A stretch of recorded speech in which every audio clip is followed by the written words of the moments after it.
I'm going to speak to you today about a particular passage in Scripture. Don't know that I'll give you any definition of word meanings. I just want to talk a little bit today about this.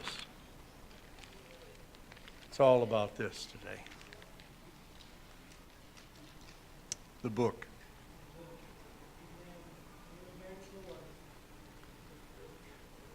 You know that the book of Genesis was probably the most read book in the world. Obviously, it's the beginning for us in our scripture learning and understanding. But there are hundreds of people that have said to themselves, and don't go to church, I'm going to read the Bible. And so they go out and they buy a Bible, and they probably read through the book of Genesis, and then get into Exodus and start to say, what is this all about? And put it on the shelf. But when you start to read a book, you read from the front to the back, and so this is probably the most read book in the world. It's on the bestseller list constantly.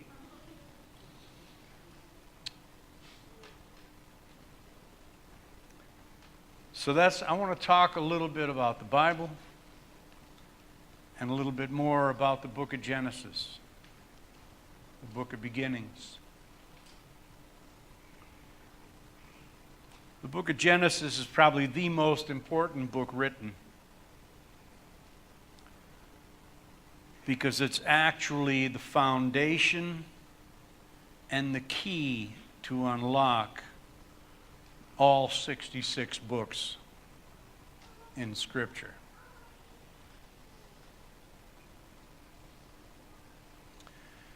If the Bible were somehow expunged of the book of Genesis, the rest of the book would make no sense at all. It would be incomprehensible.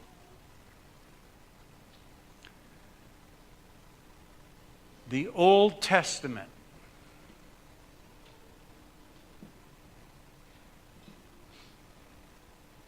is the narrative of God's dealing with the people of Israel. Think about that. The Old Testament is the narrative of God's dealing with Israel. From his first man through the lineage to the point where he chooses the father of all nations. And from there, the lineage travels to Jacob and his 12 sons, which ends the book of Genesis.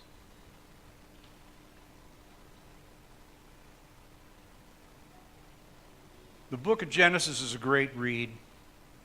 It's a great read for history and story content, and it's pretty easy to read. So it's a great book, but we don't often stop and read it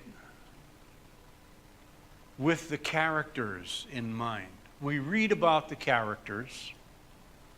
We read about what they've gone through and what God did to deal with them, but we really don't personalize them to any degree to understand that a lot of them are not so different than you and I. They were just God's people, just like you. And they had issues and trials and testings and situations just like you. So next time you read through Genesis, consider the individuals that you're reading about and try to look into their character a little bit and who they really are and what what that story's about, how they handled it, how God dealt with them, what consequences they paid for the way they thought or acted. The book of the Old Testament narrates God's dealing with the people of Israel. The New Testament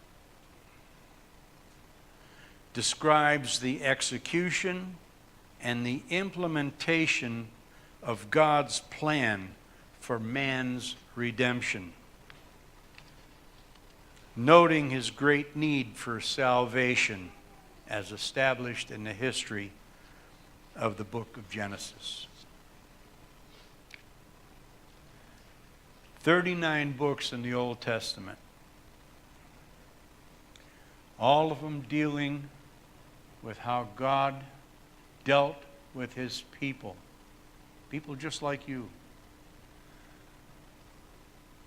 until he culminates with Jacob and his name being changed to Israel and his 12 sons. And the end of the book is his blessing on the 12 sons. And then in Exodus, it opens up with Israel in Egypt, in bondage, the time of their suffering, their crying, the deliverer comes, and the nation comes out of bondage and into the desert, into the wilderness. You ever ask yourself, where am I going? What am I doing? What's this all about? How did I get here?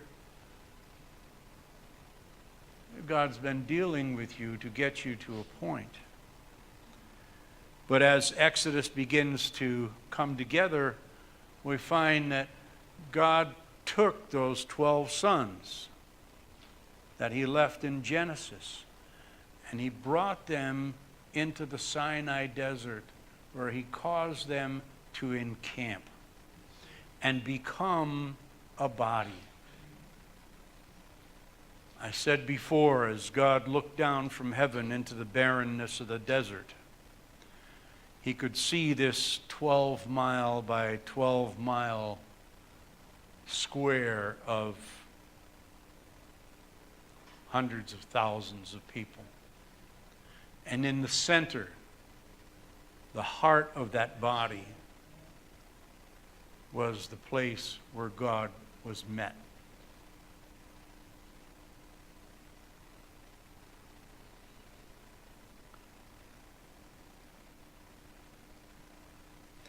Genesis gives vital information containing the origin of all things,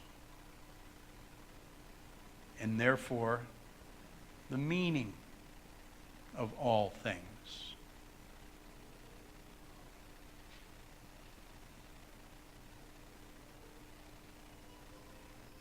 One's belief concerning his origin, your origin, your belief concerning your origin will inevitably determine your belief concerning your purpose and your destiny. If you're a monkey's uncle, have at it. But if you believe that the hand of the Almighty looked in time, and in the fullness of time, I love that phrase. You know, in the fullness of time, he sent his son. Well, what about you? In the fullness of time, he called in the spirit realm and he said, Donna, Marianne, Harvey. And your spirit said, here am I, Lord, send me. And Kelly Varner used to say, I've been to the movies. Harvey and I were talking once, we were talking about deja vu. You know what deja vu is? That experience that we had where seemingly we relive an instant in our life where prophetically you get an insight of something that's about to happen. You say, oh my God, that situation just happened. Well, maybe, just maybe it's a flashback to that day when God called your name in the fullness of time for you. And He showed you the movie, what your life was going to be. And foolishly, we said, here I am, Lord, send me.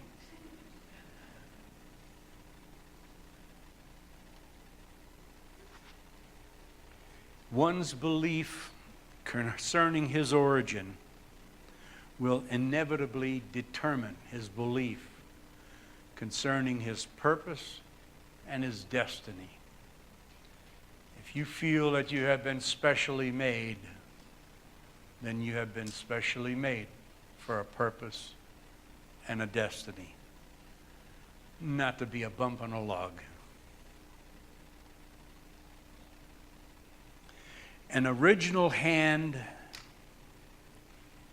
and origin at the hands of omnipotent, holy, loving God necessarily predicts a divine purpose. Therefore, understanding the book of Genesis is a prerequisite to an understanding of God and His meaning to man. He didn't write this.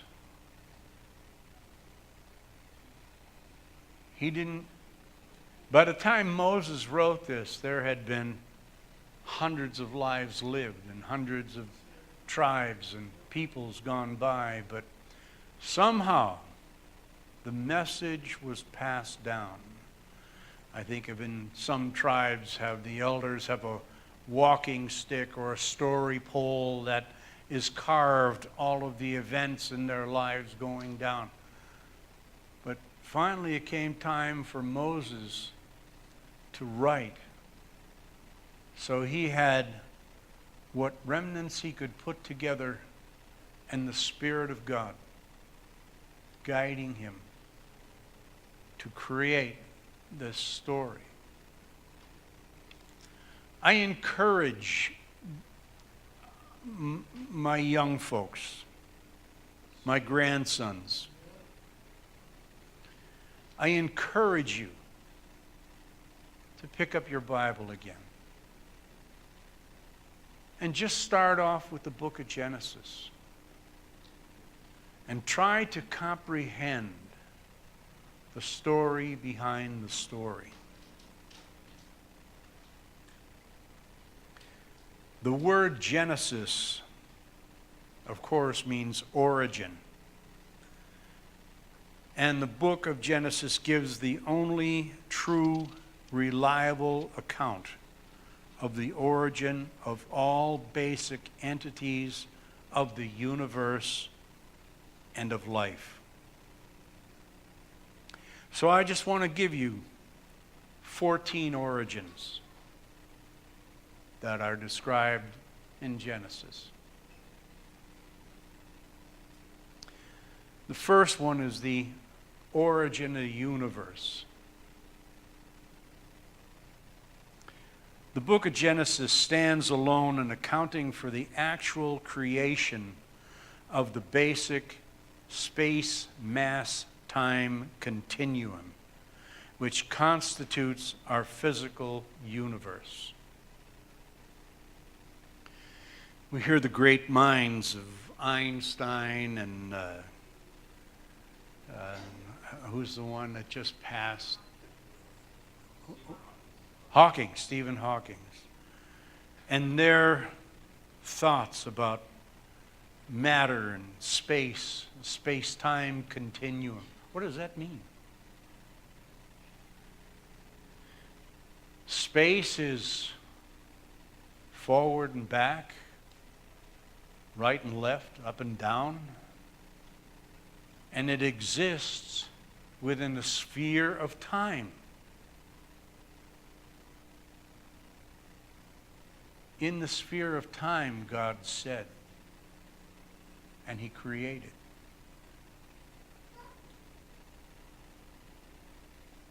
Genesis 1:1 is unique in all of literature, all of science, and all of philosophy. Every other system of cosmogony, I wonder who came up with that word. The study of the cosmos. Every other system of cosmogony, whether in ancient religious myths or modern scientific models, starts with eternal matter. Oh. Or energy in some form. Well, wait a minute. They're saying there was already something before there was nothing. Well, they say, well, you know, it was all of these gases, and they got warm and they came together, and then space dust kind of accumulated. Well, where did the gases come from? Where did the space dust come from? My wife curses out the space dust every day when she's working around the house. How does this happen? You know, blame God. He put it there.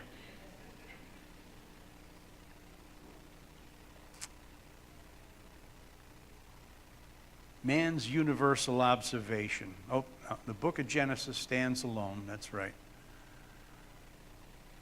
Every other system of cosmogony, whether in ancient religious myths, and you know, people, television shows of people that have gone into indigenous natives somewhere and got the scoop on who their gods are and where they came from. Even the Greeks, who had multitudes of different gods. They all started with eternal matter or energy in some form, from which other entities were supposedly gradually derived by some process. Now that sure is one heck of a spiritual scientific theory, isn't it? Well, there was nothing in the beginning, but we had to have the Big Bang. So before the Big Bang, obviously there had to be some rolling gas clouds and some dust. Something had to make something.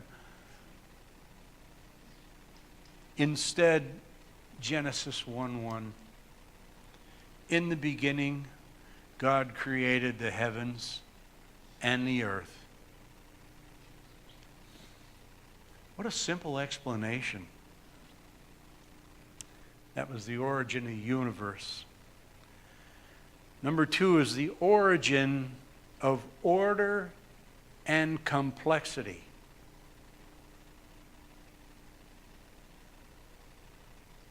The great scientific minds are saying that out of chaos, randomly, you know, David wrote, I am fearfully and wonderfully made. When I went for my heart surgery, and they said, oh, well, we have to put in 3 new veins. And I thought, well, what are they going to do, kill somebody? And they said, oh, no, we'll take one out of here and one out of your leg. And I said, really? He said, no, you got a couple. You're going to live. It'll be good.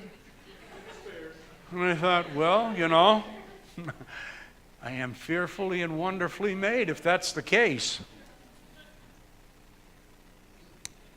The origin of order and complexity. Man's universal observation, both in his personal experience and his formal study of physical and biological systems, is that orderly and complex things tend naturally to decay into disorder and simplicity. And that's true. Nothing stays the same forever. Albert Einstein. And things do decay and fall into simplicity. Order and complexity never arise spontaneously. They are always generated by a prior cause programmed to produce such order.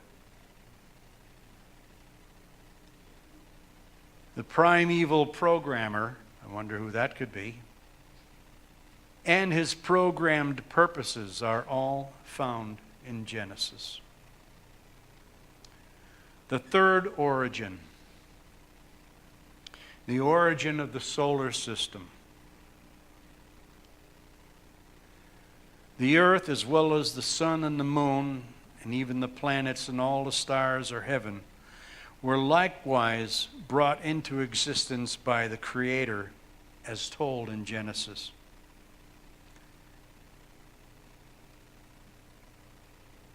And God said, He listed 6 let there's. There's other, God said. But I just went with the let there's. He said, let there be light.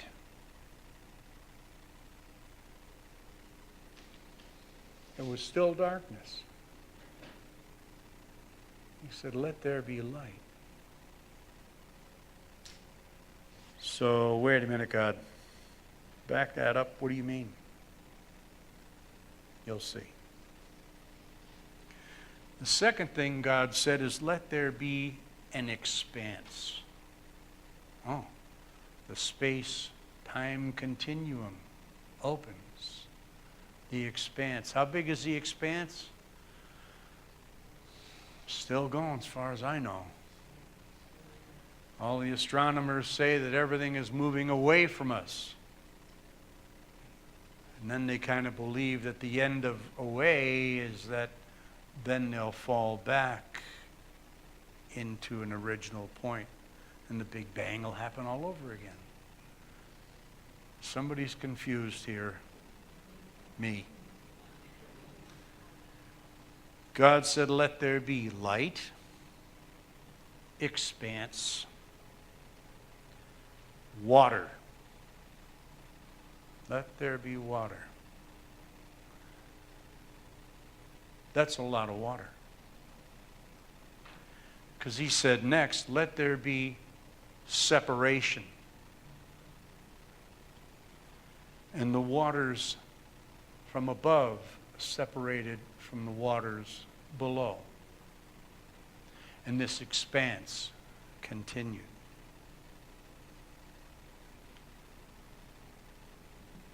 Then he said, let there be light. Sun, moon, stars. Then let there be living creatures in the water, in the sea, and the birds of the air. And it was so. It wasn't half bad. And then he said, let the land come forth. And let there be creatures on this land. Genesis 1 through 31.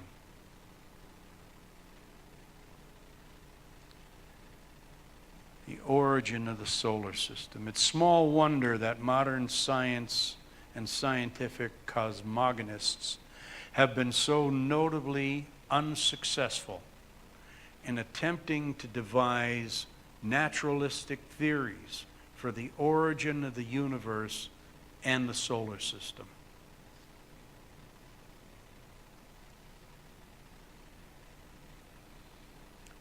Number 4, the origin of the atmosphere and the hydrosphere. By the way, the waters that separated became our oceans, and the atmosphere that holds water in the form of clouds. There's enough water in the form of clouds or in the air itself to once again flood the earth. The waters from above separated from the waters below. The origin of the atmosphere and hydrosphere. The earth is uniquely equipped with a great body of liquid water and an extensive blanket of oxygen, nitrogen gas mixtures, both are which are necessary for life. These have never developed on other planets and are accounted for only by special creation. It's nowhere else in the universe that we know of.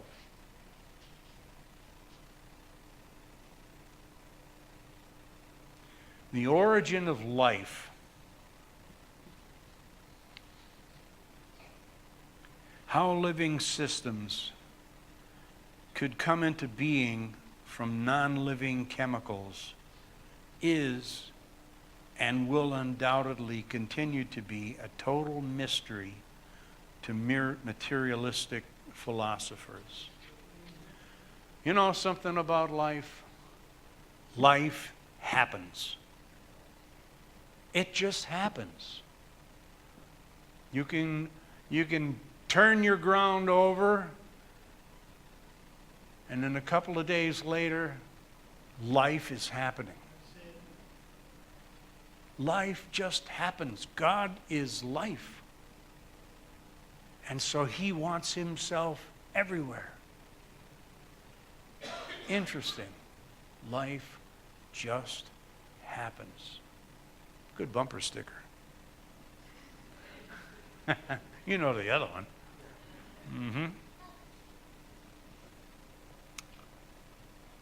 The marvels of the reproductive process. Man, that is a marvel. The reproductive process. That is a miracle. And the living creatures on the earth that possess that miracle.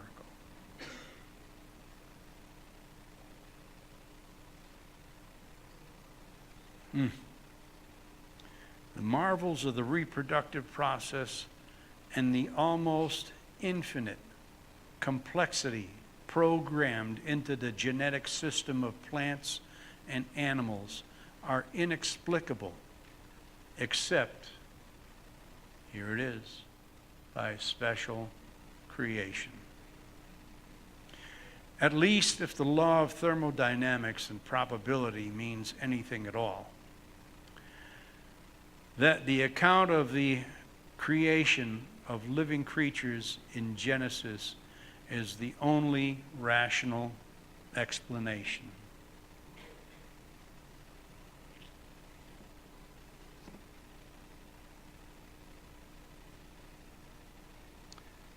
Number 6, the origin of man. Oh boy. I just watched a program.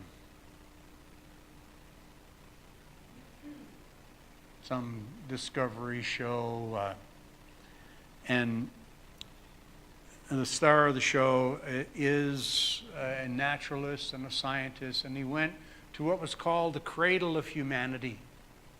You know, someplace in Africa where they believed that that's where life originated.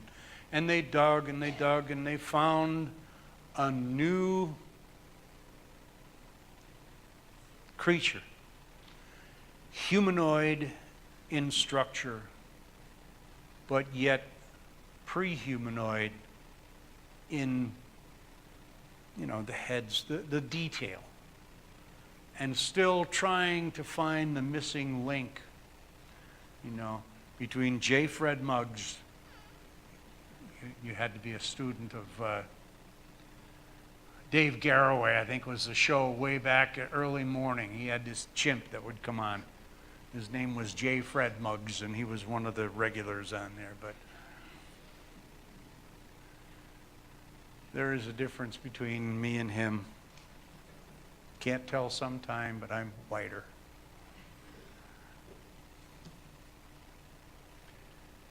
Man is the most highly organized and the origin of life. That's where we were.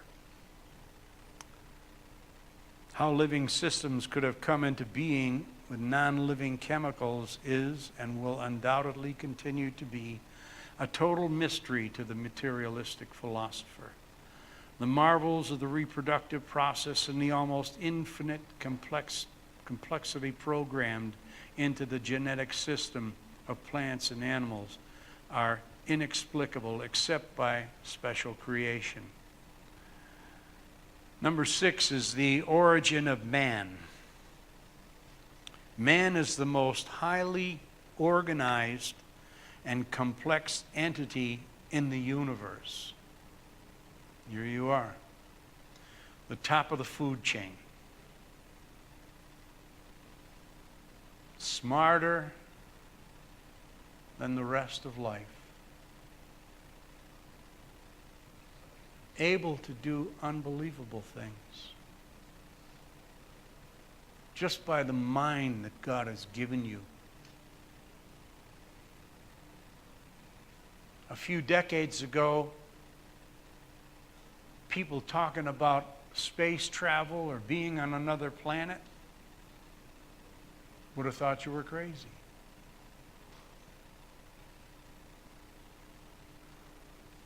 We possessing not only innumerable, intricate physiochemical structures, but the marvelous capacities of life and reproduction, but also a nature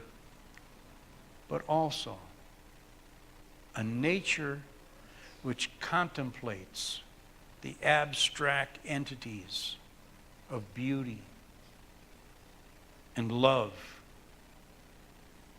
and worship. You see, other life forms can figure some things out, some of the more advanced ones.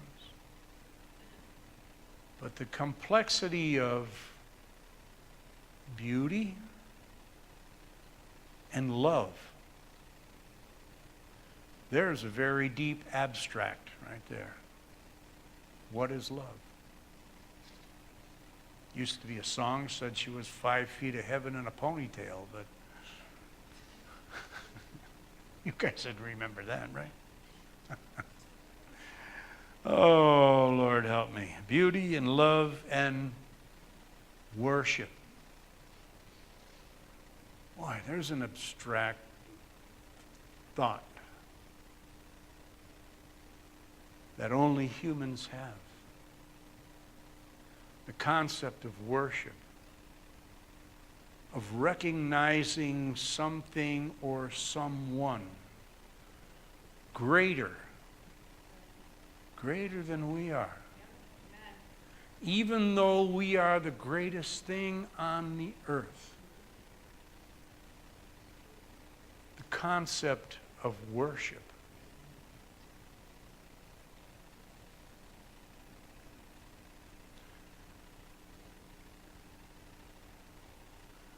Those abstract entities of love and beauty and worship, and which is capable of philosophizing about its own meaning. You can philosophize about your own meaning.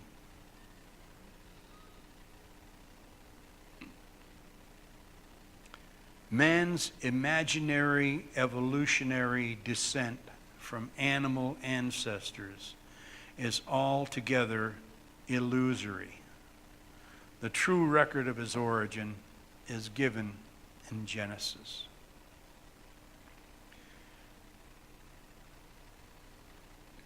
I'm just going to name some names. It's kind of a backwards rabbit trail here. As you've read through Genesis, and your spirit will say something to you or bring something to mind. I'm not going to say anything, just some names. Adam, Cain and Abel, Seth, Enosh, Jared, Enoch, Methuselah, Noah, his 3 sons, Shem, Eber, Peleg, Terah, Abram's father, Abraham, Isaac, Jacob, Israel. All these folks are mentioned in this book of Genesis. And maybe you need to read it again and connect the pieces with these names, who begat who, and where they went and what they were known for.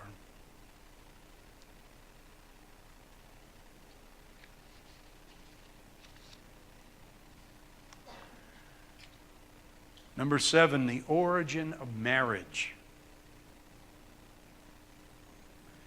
The remarkable, universal, and stable institution of marriage and the home.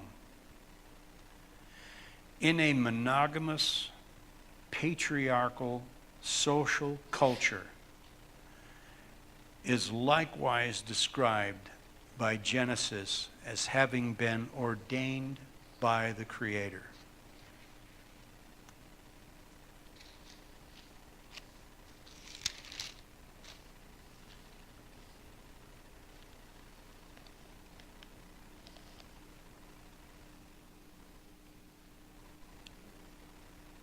Genesis, now, 1:21.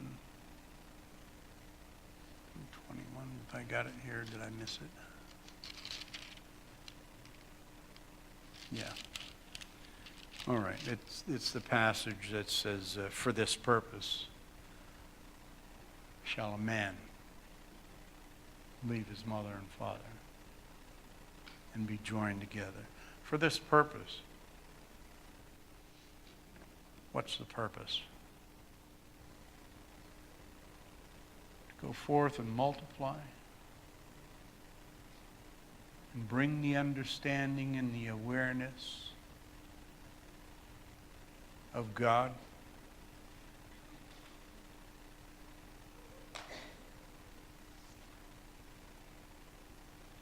Polygamy, infanticide, matriarchy, promiscuity, divorce, abortion, homosexual, and all other corruption was all developed later on. It's part of the intrusion. Number 8, the origin of evil. Cause and effect reasoning accounts for the origin of the concept of goodness, truth, beauty, love, and such things as fundamental attributes of the Creator himself. The origin of physical and moral evils in the universe is explained in Genesis as a temporary intrusion into God's perfect world. Got it? evil is explained as a temporary intrusion into God's perfect world, allowing him as a concession to the principle of human freedom and responsibility, and also to manifest himself as our Redeemer as well as the Creator. Number 9, the origin of language. The gulf between the chattering of animals and the intellectual, abstract, symbolic communication systems of man is completely unabridged by any evolutionary process. The book of Genesis not only accounts for the origin of language in general, but also for the various national languages in particular. God made man in his image, and they grunted after each other. No, they communicated. God spoke to Adam, and Adam spoke back. There was intelligence and language built in to the first man. The language changed with the flood. When the flood was over, the 3 sons of Noah had to begin the dispersal, becoming other countries. And then the Tower of Babel. God had to come down and confound that language and send them to different corners of the world speaking in other tongues, which developed the other languages.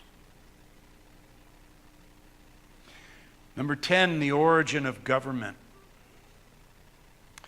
The development of organized systems of human government is described in Genesis, with man responsible not only for his own actions, but also for the maintenance of orderly social structures through systems of laws and punishments. There were laws and punishments that came about because of disorder, rebellion.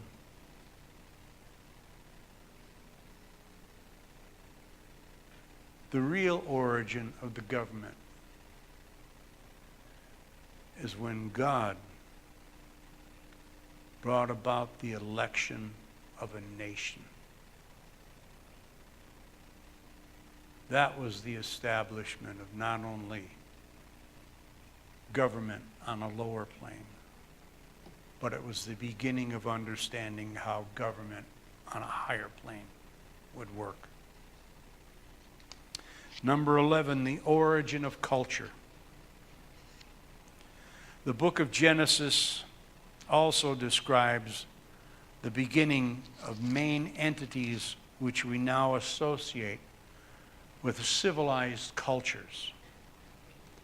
Such thing as urbanization, metallurgy, music, agriculture, animal husbandry, writing, education, navigation, textiles, and ceramics. Genesis 4. Let me read you something out of Genesis 4. Genesis 4:19. I'll start at 17. Cain lay with his wife, and she became pregnant and gave birth to Enoch. Cain was then building a city, and he named it after his son, Enoch. To Enoch was born Irad, and Arad was the father of Mehujalah. And Mehujalah was the father of Methuselah, and Methuselah was the father of Lamech. Now listen to this.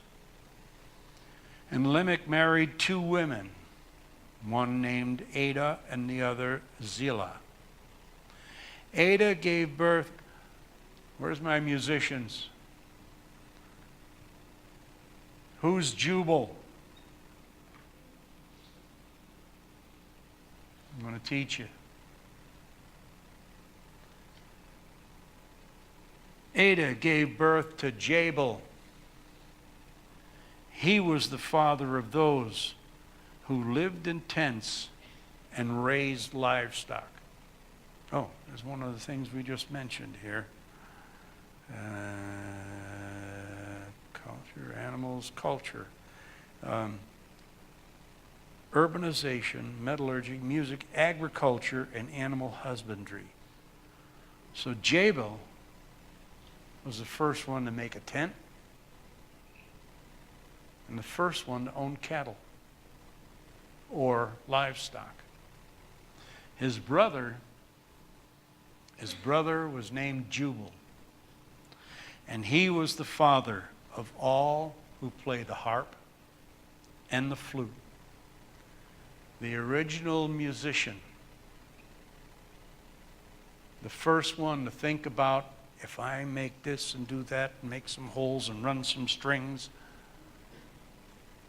I can create a sound. Jubal, the first to create music. He was the father of all who played the harp and the flute.